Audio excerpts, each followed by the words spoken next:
hope you're doing well, and today's video is about the Bank of England.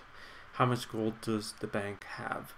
Well, I did some digging and I did find their balance sheet, and from what you can see here right now, the gold that the bank actually owns is actually 2 bars. Each bar is 400 ounces. And they mentioned that one of them is in the museum for viewing and for people to hold and touch. However, the bank has 9 vaults with pallets filled with gold bars, and these gold bars are actually owned by the UK government. It's for the Her Majesty's Treasury, so it's actually owned by the government and stored at the bank's vault in their custody. So it's not really reported in their balance sheet. And we're going to go here. This is the bank's balance sheet as of August 30th, 2017. And you can see it's mainly, in terms of liabilities, what their reserve balances for pounds and so on.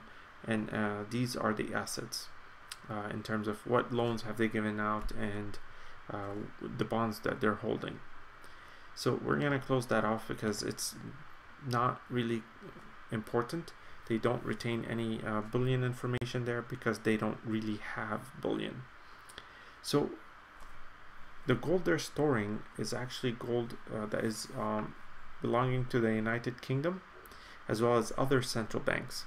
They don't give you details of whom are the owners, which central banks and which firms or people that are storing gold at their vaults.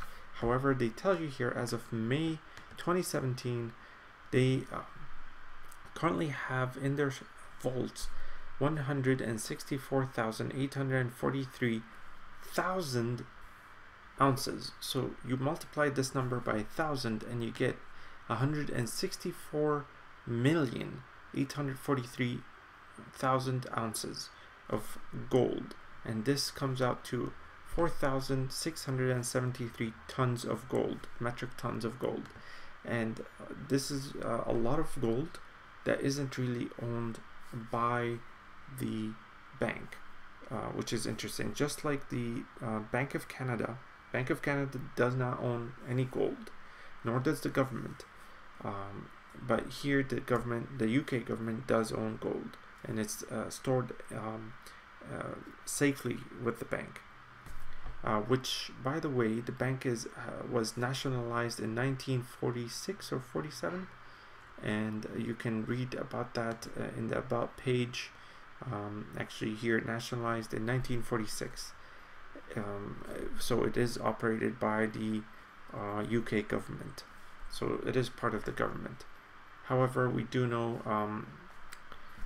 the Rothschild family does have influence over there because they actually had control over it for a very long time before that. Anyway, thank you for watching and have a nice evening.